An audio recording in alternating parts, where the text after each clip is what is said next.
I think as we become more adults, at least on paper, the idea of losing touch or losing friends becomes like a bigger deal, right? Like this happens more and more. And I know some friends of mine that find this concept of losing touch or kind of distancing certain relationships to be quite anxious and like anxiety inducing. And I Yeah. think people the reason why people think that way is because they think that the value of the friendship or their impact on each other diminishes. And I don't think that's necessarily the right way to think about it. Not all relationships are made equal in the moment, even the meaning to each other. Some people come into our lives and make a greater impact one way versus your impact on them, and their impact on you can become it's not the same. So I wanted to talk to you about this concept of name character, Danny. What are your thoughts? Yeah. I I love the concept of name character. You know that I do. It's something that we talk about all the time. Honestly though, the thing about this, and I've really realized it this past year, is that this really is, again, and I keep saying this, a function of age. It's not just a function of age.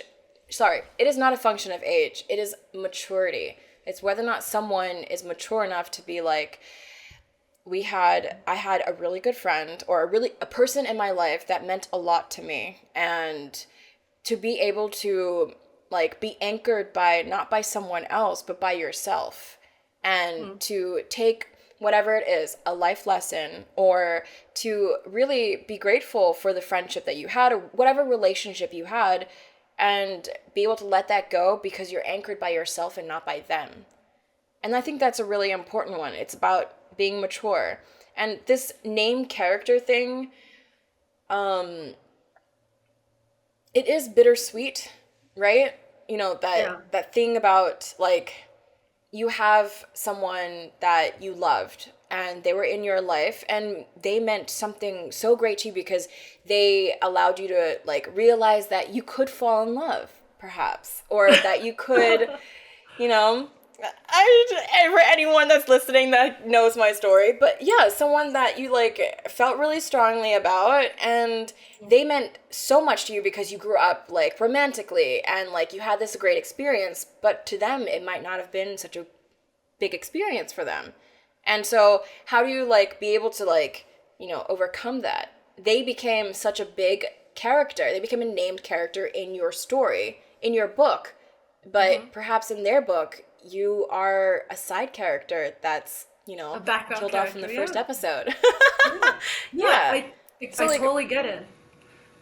And yeah. I think the reason why we started talking about this is because I think in my friendships, I think a lot of people I know regret having these relationships, or they regret certain friendships they've had. And I don't think we should, first of all, live in any regret. I think just because it ended doesn't mean the value or the impact these people had in our lives mean anything less or is less important. Yeah. It's just a Yeah. phase, right? It's a chapter in your life. So we should still, Yeah. appreciate the name characters in our lives. No, for sure. So, like, I mean, we could talk about this one girl that I was friends with for like 20 years. And honestly, we were great friends. And when we stopped being friends, it took me a long time to get over it. Really a long time. And it was only just recently where I really realized it doesn't matter.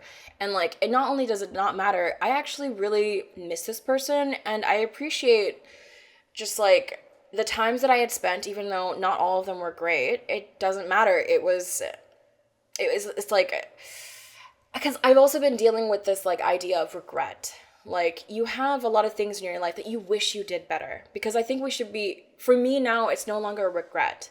I don't really regret it because in that moment, that was the best I could do. That was maybe the best I could give this person who was wanting more from me, or that was the best that they could do to give me, right? And moving on from, you know, and just like now, I don't see it more as a regret. I see it as that is, you know, the best that I could do, the best they could do, and that's the way it was. And um, all right, yeah. So like, there's Acceptance of the situation. acceptance of the situation, understanding the impermanence of life, and I think that is again maturity, and like, you know, you can decide whether or not you want this. And I love the idea of like maybe like me and this friend.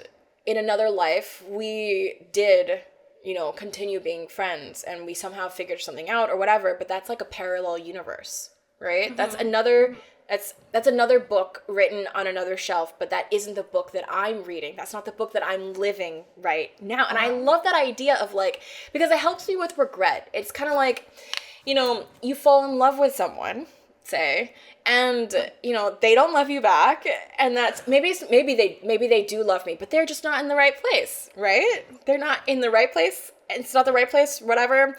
You know, they're on a different chapter and I'm in a more forward chapter kind of thing, right? I like to, you know, for a while I like to think like, okay, I could continue fantasizing and living in this other book, like this other parallel universe that was written where the two of us were together. But I now realize that that just isn't. I could decide to continue reading that fictional book that I have written in my head, or I could continue living in the book that I'm writing right now, that I'm living and writing right now. And that's my choice, right? And I think that takes fucking maturity. You gotta be mature enough to be like, okay, that book would have been great. That book would have been so good. But I gotta write this book now. So what do you want to do?